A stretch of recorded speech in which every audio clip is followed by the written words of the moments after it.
Not too long ago, a local business newspaper in town had a letter to the editor. The writer cited some of us, and I say some of us because he was talking about me and a couple other people in town, called us cavemen. That stands for Citizens Against Virtually Everything. I've been accused of being against everything, being a naysayer and an obstructionist, all of which is nonsense. Those things that I have been against in the past are those things that cost the taxpayer money and don't make sense. Name a few. Well, the Mercado is one. Trinity Uptown is another. The Convention Center Hotel is another. Now, the Convention Center Hotel was under consideration while I was still on the council. We had discussions with several hoteliers that were going to build and operate the hotel.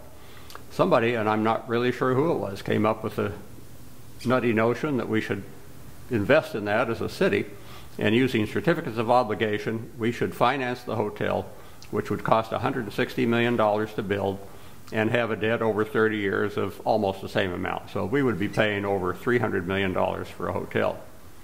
Now, a city doesn't have any experience in operating or owning a hotel, and it would be contracted out to somebody else to operate.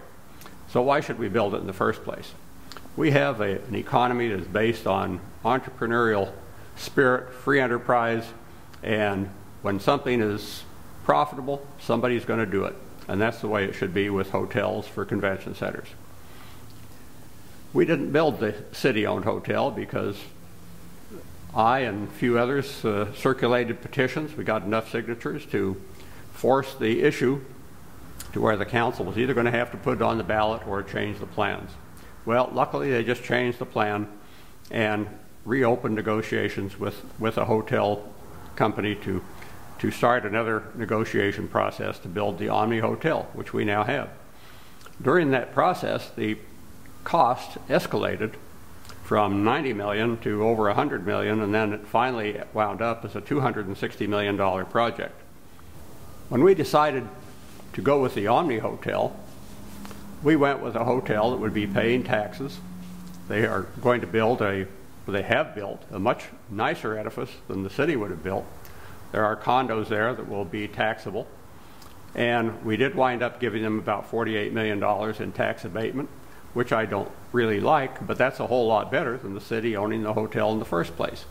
I just don't believe that the city belongs in the hotel business, and about 17,000 other citizens didn't believe it either, and that's why we had the process changed to where we had a private entrepreneur build the Omni Hotel.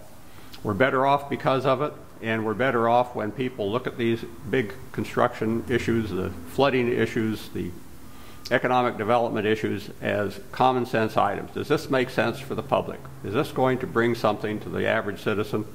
Is it going to reduce his taxes, or is it going to increase his taxes? Is it going to bring so much money that we can cut taxes later on? Most of these don't. They cost too much. They bring in too little. You can see what the problem is that Dallas is facing at this time. They're looking to build a $500 million hotel. If they finance that over 30 years, yes, it's going to be almost double that. And with inflation being what it is and the cost of raw materials going up constantly, they face the cost of much more than $500 million before they're finished with their hotel. That's not the city's responsibility to do the work of the private sector.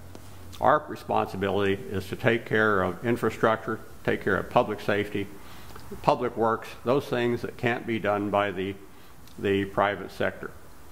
And we do a pretty good job of those things that we do that we're supposed to do. It's the Trinity Uptowns and the Convention Center hotels where we do the poor job. We need to let the private sector handle those. Let them take the risk if they're going to reap the rewards.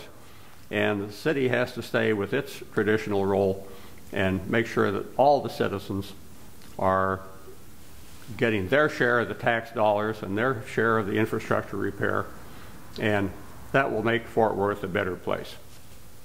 I'm Clyde Piest. I'm running for mayor. I hope you'll vote for me. Early voting is April 27th through May 5th. Election day is May 9th. Please go out and vote. Let's get a change in our government. We need it badly, and I'm ready to help you effect that change.